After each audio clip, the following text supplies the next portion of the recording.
Live NFL trivia every Tuesday night on Twitch at 9 p.m. Eastern. Come show off your football knowledge and have a chance to win cash prizes. Check the link in the description to find out more. And now, on with our feature presentation. Thanksgiving 2001 was an interesting day in the NFL. It was a day of games that were almost comebacks. In the early slate, you had the Green Bay Packers taking on the winless Detroit Lions. With 8 minutes left, the Packers were up 29-13, and the Lions, who started Charlie Batch at quarterback, pulled him from Mike McMahon after Batch, who was ineffective, pulled his groin. But the rookie quarterback mounted a comeback. After an 18-play drive by the rookie, the Lions found the end zone on a 1-yard touchdown run by Lamont Warren. Then the Lions tried legitimately one of the most creative kicks I've ever seen. Jason Hanson perfectly finds the soft spot in Green Bay's kickoff unit, and the Lions recover the quasi-onside kick. It is a genius play that more teams should do. And then on 4th down, McMahon picks a great time to throw his first touchdown pass, finding Scotty Anderson on a 29-yard play. From down 29-13 at the 2-minute warning, the Lions were now a 2-point conversion away from tying it.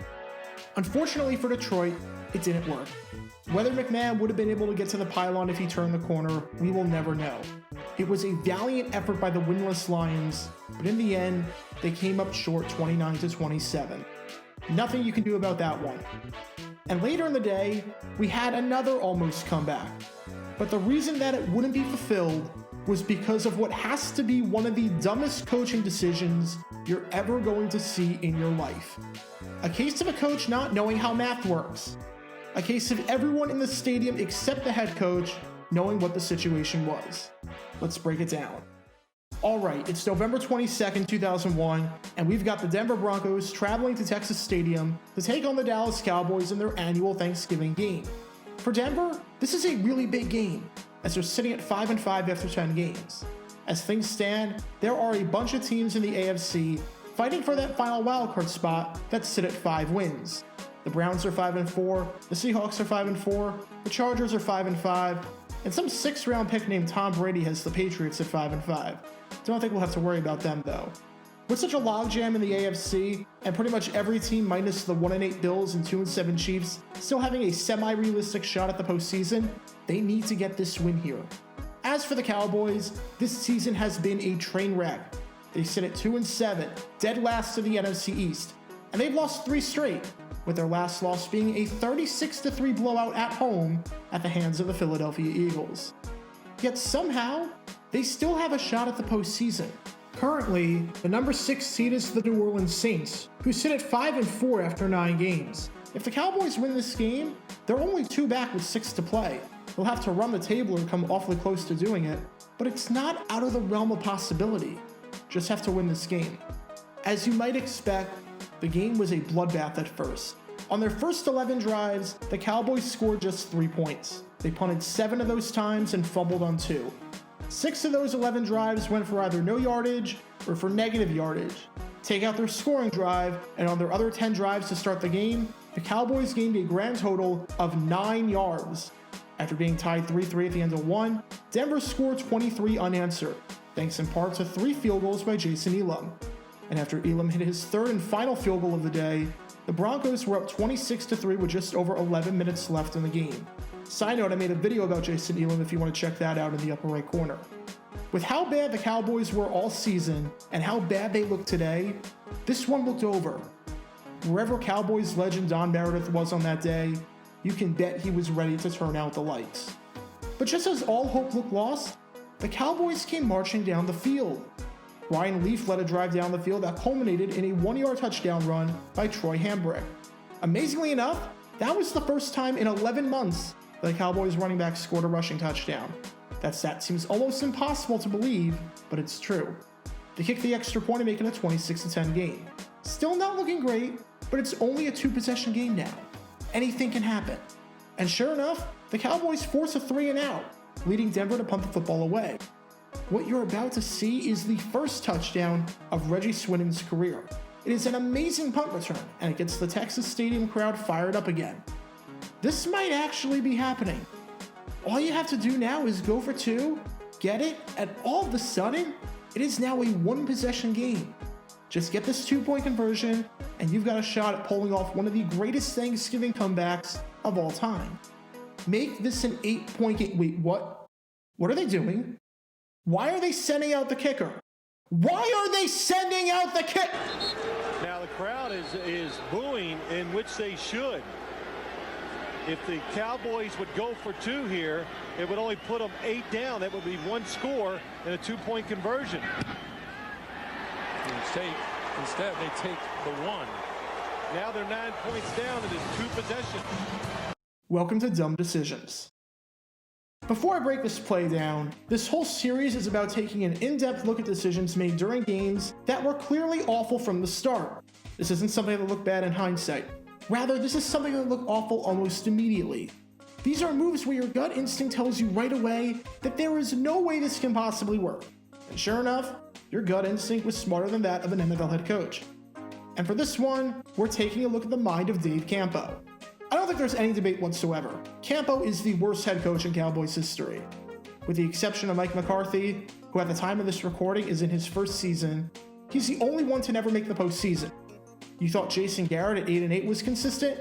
Dave Campo says hold my beer, because in his 3 seasons with the team, the Cowboys finished 5-11 in all 3 of them.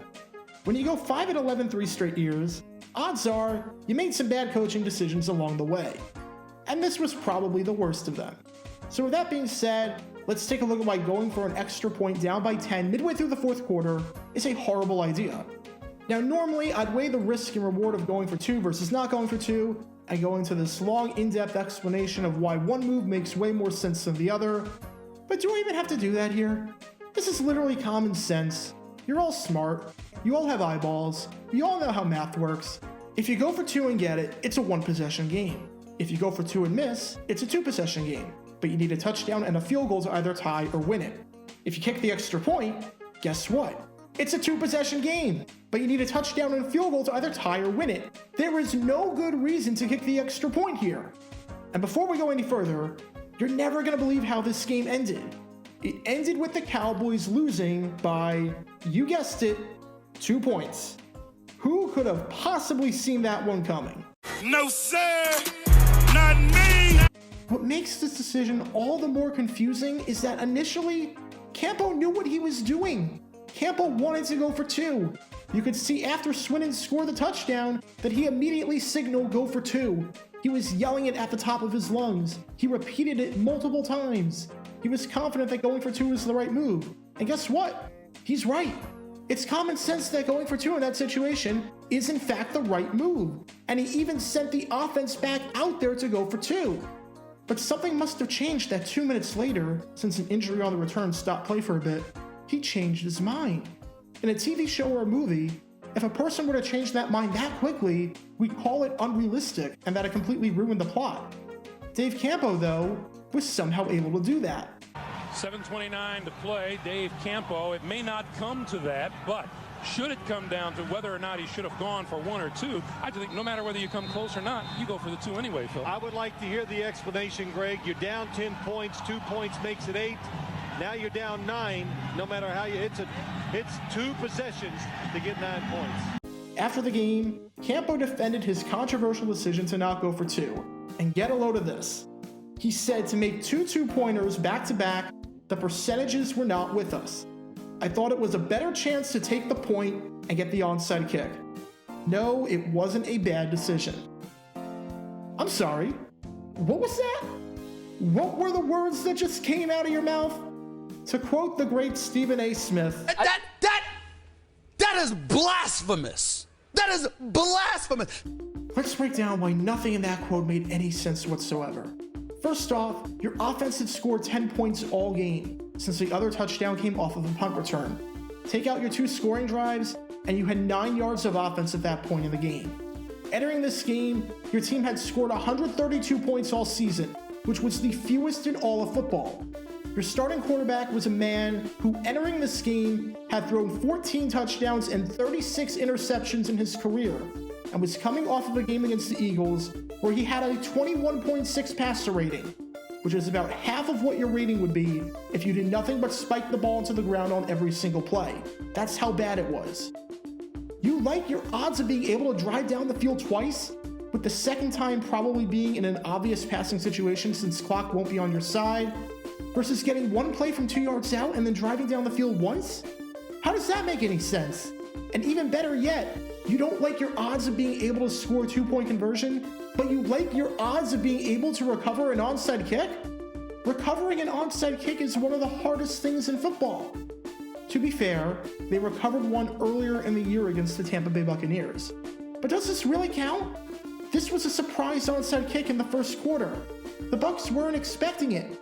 That's completely different than a possible onside kick situation here, where everyone knows it's coming, and the opposition can prepare for it and send its hands team out there.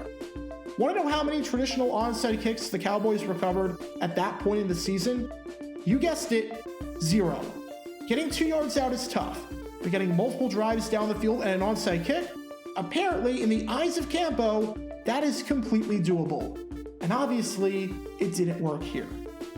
So what did we learn from this situation? To be honest, did we really even learn anything here that we didn't already know? If you're trailing midway through the fourth quarter and you're down by 10 points, then go for 2 and make it a 1-possession game. You literally have nothing to lose. Kicking the extra point is meaningless and changes absolutely nothing about the game. Your odds of getting 2 yards are significantly higher than your odds of driving the length of the field twice and recovering an onside kick. And if your gut instinct tells you to do something that makes too much sense, then don't change it at the last minute. Because when all of these elements are in play, you can't exactly be surprised when this play backfires. Talk about a dumb decision. Be sure to like this video, ring the notification bell, and subscribe down below if you haven't already, as it helps the channel out a lot. And be sure to check out Twitch every Tuesday night at 9 p.m. Eastern for your chance to play NFL trivia and win cash prizes. Link in the description below. If you want to see videos like this condensed down to 60 seconds, then follow me on TikTok at JaguarGator9 and subscribe to 60-second NFL history on YouTube.